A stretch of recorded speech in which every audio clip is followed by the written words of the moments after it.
Thank you. I think you exaggerated just a little bit there, but oh no, here. But thank you for the kind words. I think it's a joint effort, and it's something really positive that the Finnish society has been able to do, and no wonder there is a lot of international interest. And I would claim that not many other societies are able to kind of get together, put together researchers and politicians to run policies like this. So okay, so in February, some of the first results came out from the register data.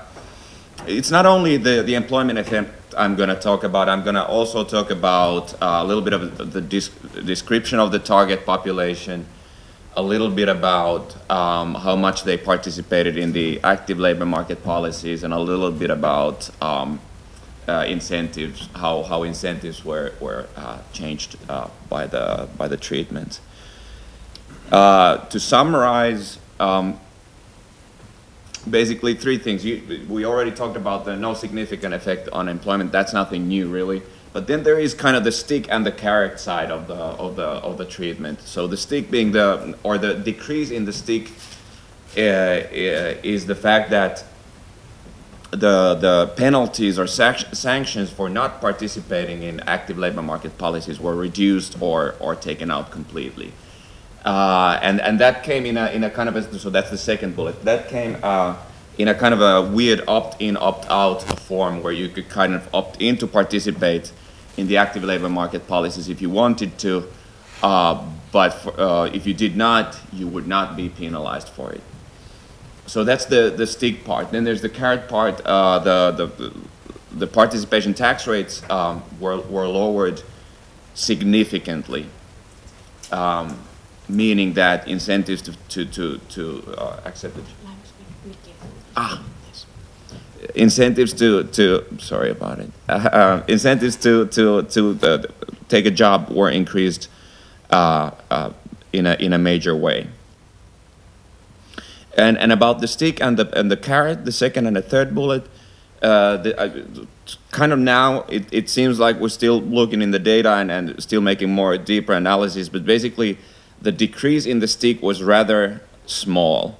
I will show you some of the tables, and the increase in the incentives was large by any standards, and so.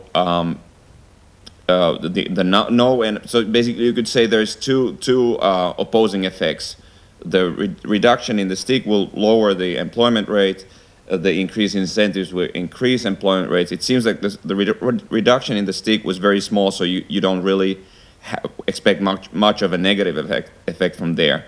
And thus it seems like the increase in incentives didn't incentivize people to find a job, meaning that this target population is such that it seems, this is not the final word, but it seems that this target population is such that they have a very, very low response to incentives, at least in a short time frame such as 1 year. And it means that other policies will have to be devised to activate these people. Okay, so I will talk about the employment effects a little bit deeper, and like I said, I will talk about other things we can read in the registers as well. So I think this is new stuff. So this is within year variation in days of in employment. So here on the upper panel, the white dots are the control group dots. So basically meaning that throughout the year, like after the dotted vertical line, throughout the year, there's a constant increase in employment. So these people found jobs, but by definition, it's an unemployed group, so they start finding jobs throughout the year, gradually and rather linearly. However, we observe the same in the black dots, the group of the basic income group, the treated group, looks very similar. One thing, looking at the lower panel, the difference between these two dots with the confidence interval, you see that towards the end of the year, perhaps there is something going on. So I think there's three ways to, first of all, it's statistically insignificant. There's three ways to read this. First is kind of the optimistic one regarding, you know, the employment effects, which is, well, maybe it just takes time to for the effects to take to fully come into force. So people kind of have to learn the system and realize, listen, it's very beneficial right now to find a job. And I think there's support for that. In the US, they ran basic income experiments in the 70s, and basically they found that it took 2 to 3 to even, the longest experiments were 5 years long, even 4 years for the full impact of the system to take place. So that's the kind of the optimistic interpretation. Then there's the interpretation that it's just a December Christmas job market effect, and things will go back back to its own place. But all of this is obviously speculation. But it seems like something might be happening to us. Remember, it's statistically insignificant, so let's not, you know, celebrate it too much. Okay, then we have the same thing in a table, basically. So the first row here shows the first column of the first row shows 49 days of employment in the control group. The difference between the treatment and the control group is less than half a day and statistically insignificant. And then the last three columns of the table show the same in a regression with controls, again insignificant. The second row shows a robustness check. The way we define days in employment, you have a minimum daily earnings to be counted into the first row definition. In the second row, we take out that limitation just to kind of see that it's not something we're defining that that removes the effect, and yet again there is no significant effect. Okay, then looking at the same thing by subgroup. So here the first row is the same thing I showed you in the previous slide, the regression, and now we do kind of an interaction here, the treatment effect within each subgroup. And basically we run, you know, a dozen tests here, so the p-value has to be taken with a grain of salt here. So if you for every 20 t-tests you run, you should get one significant effect in a situation where there is no actual effect. It's just a statistical property. And here we find family type, with the families with children, we actually find a statistically positive, significant effect. But again, let's, you know, it seems like it's an effect that just could have shown up anywhere, kind of out of randomness. But basically, none of the subgroups really shows, the largest point estimates is the family type with children, 7 days of employment. That's 8 runs up to 8. And then in the bigger cities, in municipality groups 1 and 2, you get a big negative one, but that's not even significant at the 10% level. Okay, then we run the same regression for a multitude of outcomes. So not days in employment, but a multitude of them. Earnings. First of all, so some of them are significant here. Earnings, entrepreneurship, and housing benefit, and the days in subsidized work are not. Then I think an interesting row here is the third row, the taxable income plus basic income row.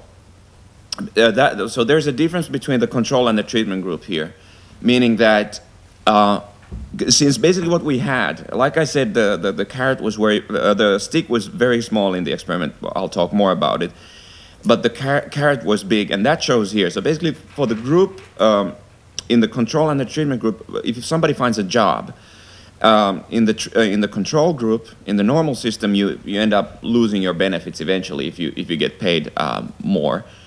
In the basic income, you don't. You always get to keep the basic income, and that shows in this third row that basically you know, this group was better off financially because, you know, those who did find a job, for those who didn't find a job, it's no big difference. But for those who did find a job, you know, it's like an employment subsidy a little bit, and that's something that gets us close to kind of the net cost of the experiment as well, which was never the focus. When we looked at the budget, it was always the gross budget. So I think net budgeting is something that should be considered in the future. Then social assistance was, so here's a little bit of a paradox. So social assistance was reduced, which again makes sense. You have the subgroup who did find a job have a more net income, and they lose social assistance, which is based on your net income. However, the housing benefit did not decrease. So this is which would follow you would expect it to follow the same logic as this social assistance, but we don't see an effect there. So that's something we still want to look deeper into what went on in there. Okay, so then let me describe a little bit the target population, because I think this is super relevant now. It was a limited target population, and basically, you know, the question is always how much can we generalize from what we see here.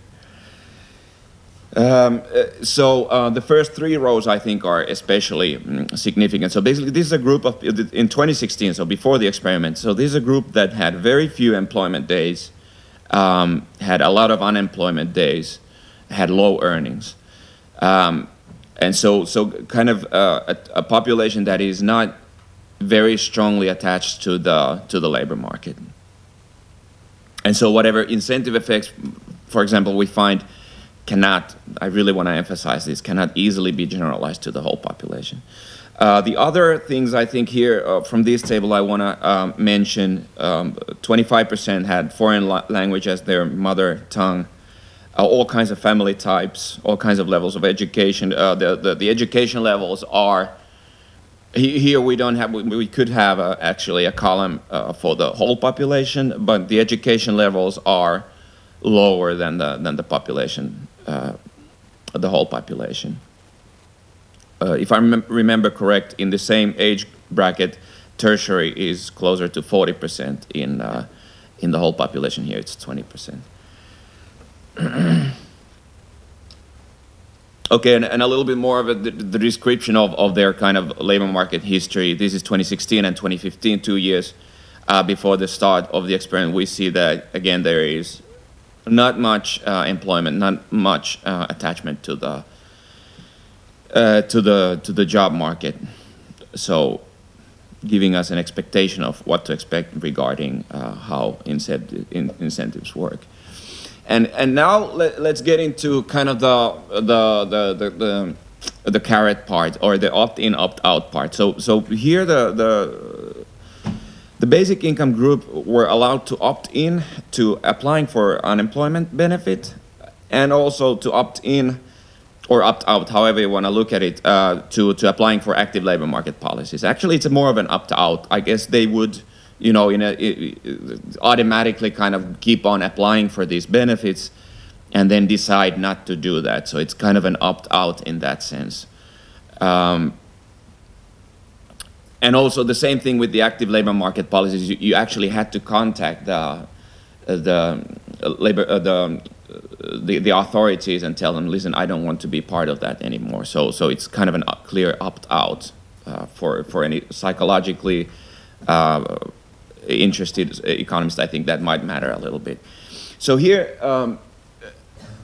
we see, okay, so the control group had a decrease in unemployment benefits throughout the year. Okay, that comes from probably a multitude of things, but probably mainly from the increase in employment. So, okay, so let's compare the black dots to the white dots. And so in the treatment group, we see that still there is a high proportion of the population of the group applying for these benefits, around 2/3 compared to the white dots, to the control group. And so there's a couple of reasons. First of all, it could be people didn't even realize something is going on and they could, you know, opt out from that, or it's all speculation. But I think a couple of rational reasons to do that is that you would get increases. If you had children, you would get an increase in your unemployment benefit if you applied for it, but the basic income didn't have that increase, so there was an actual incentive to apply. Also, if you wanted to participate in the active labor market policies, you get some extra for those days. So again, you might want to apply. But the difference took a few, like the first 3-4 months, no difference. Well, some difference, but it takes a little bit of a time to fully take effect. But towards the end, it kind of stays steady. And here is, I'm not sure about my time here, but somebody will stop me. So here is, I think this is, so we have, I think in the report we have 3 tables. So two days ago, a new report came out. So we have 3 tables on this issue. I wanted to kind of boil it down to one. And so the employment, so this is about the active labor market policies, and I think this is perhaps the best summary measure of that. About the other tables, I can say that actually there's a lot of activation policies. It turns out, on average, the unemployed use 100 days of the year to be in some sort of an activation policy, active labor market policy. So it's actually already in 2016, 2017, before the new reform in 2018, there was a lot of it. But there is not much of a difference between the treatment and the control group there. But now let me talk about this table here. They give statements of your activation plans and all kinds of things. And in 2016, 2017, in 2016 there is no difference between these two groups. In 2017, there is a little bit of a difference. So basically, 2 percentage points in the treatment group did not get any statement from 2 percentage points less compared to the control group did not get any statements. 2 percentage points more did not get any statements from the employment office. Not much of a difference. So here's the thing: you might have expected zero on the T column in 2017. People are okay. I don't like the activation policies. That's how sometimes they are considered very, very not much fun for the individual. Somehow not even beneficial. But it turns out almost everybody, compared to the control group, decided to stay in these. However, there's a little bit of a difference. Critical statements are the ones that might lead to sanctions and penalties. So basically, you see a little bit, as a proportion, it's 14% of statements are critical. In the treatment group, as a proportion, it's 11% of statements are critical in the control group. So there you see a difference. So people took it a little bit more relaxed regarding the activation policies, knowing that the penalties would be less for them, or zero for them. I hope this is not too complex. But basically the idea is that the part where people would have felt that now I don't need to find a job because there's no sanctions, there's no penalties, and I don't even need to, why do I need the employment office? I don't need it anymore because I'm not even, that type of story doesn't really hold up. It seems that people are willing to, because they, it seems like most of these people are actively looking for work. Or it could be a story of they just didn't realize that they could opt out of them. And there's always that. Okay, and then about the participation tax rates, the incentive part, look at the lowest row here. So if you found a job for 1,000 euros per month for the whole year, in the control group, they would tax 53% of your earnings increase relative to that 1,000 away. So your participation tax rate was 53%. In the treatment, in the basic income, you would have 41%. So that's a decrease of 12 percentage points. And relative to the around 50% that you were allowed to keep, in the control group, it's a major, it's a 20% increase, and when it comes to 2,000, finding a job for 2,000 euros per month, the difference is even bigger. it is 23 percentage points compared to the 35 you were allowed to keep before. So the 100 minus 65 in the C column, you know, it's a 50-60% increase in what you got to keep afterwards. So that's a major difference in incentives, a major, and you rarely see any you know, experiment or change in incentive this large. So we definitely, this is you know, if there's a behavioral effect from this, it should come out. Or obviously, if it's a very small one, it doesn't come out.